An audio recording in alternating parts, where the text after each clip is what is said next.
એ ભાગ્યને અધીન હોય છે, પરંતુ ત્યાર પછી આચાર્યપણું કરવું એ વ્યક્તિને અધીન હોય છે.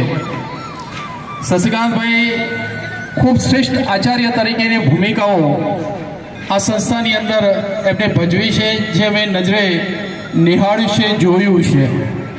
અને એના પરિણામો ગુણવંતભાઈએ વાત કરી કે જે વિષય અઘરો હતો, ગુણવંતભાઈ એ જ વિષયના ટીચર બન્યા.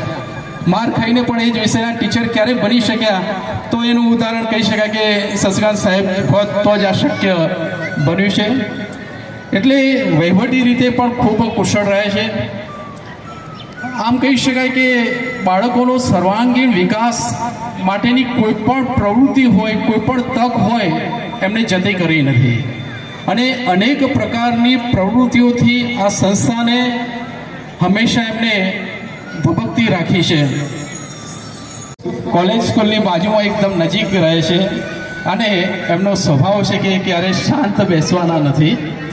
આ શૈક્ષણિક કાર્યનો જે એમને આહુતિઓ આપી છે, એ આહુતિઓ હંમેશા એ પ્રજ્વલિત જ રાખવાના છે એવી મને પૂરી શ્રદ્ધા છે.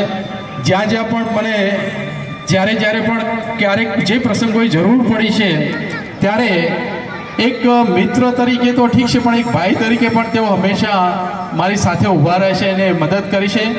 એમનું શેષ જીવન પ્રવૃત્તિમય જ બની રહેવાનું છે.